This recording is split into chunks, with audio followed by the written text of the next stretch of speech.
Lawyers for City Neighborhoods is an organization that was established to connect pro bono lawyers with city neighborhoods to fight problem properties, vacant properties, which is a very big issue in St. Louis.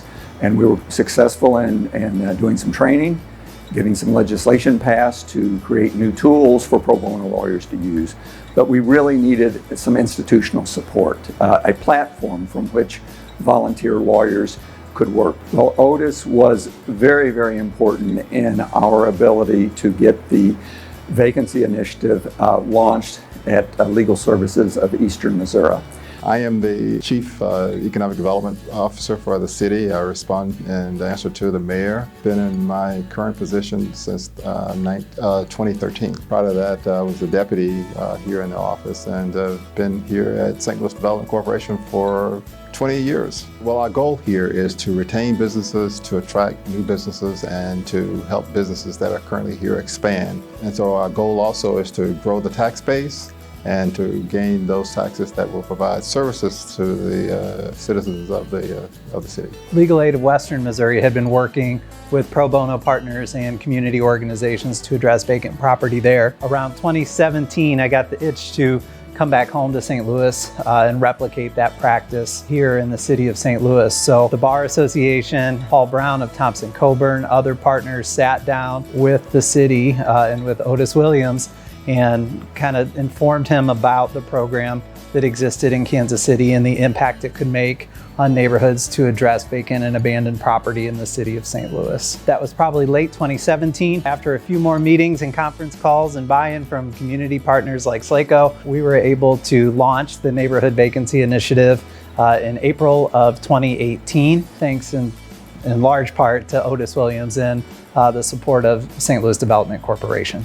The idea here is to ensure that we can provide services to all citizens.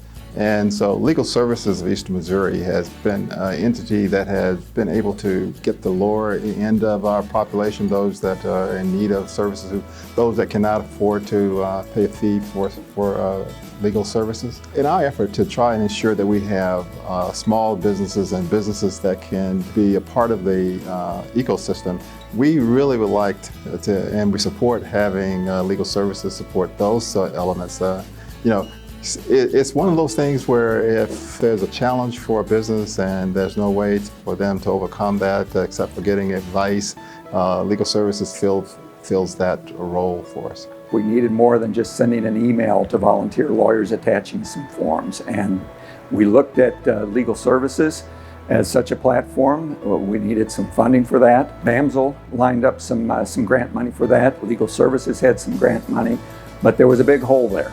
And we looked at the St. Louis Development Corporation as a potential partner in this effort, and got in to talk to Otis Williams and talked to Otis about what we were doing.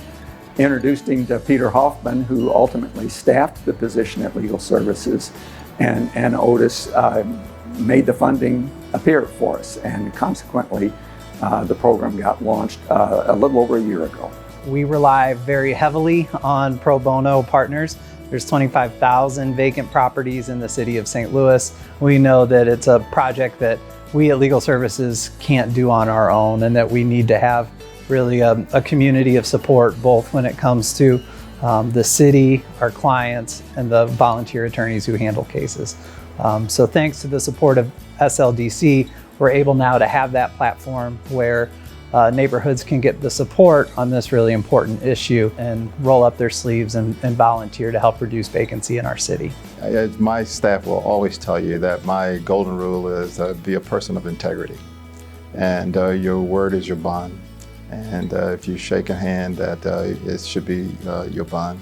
I always look at doing the right thing as being the way forward. And so if you don't do the right thing, then it always seems to come back on you.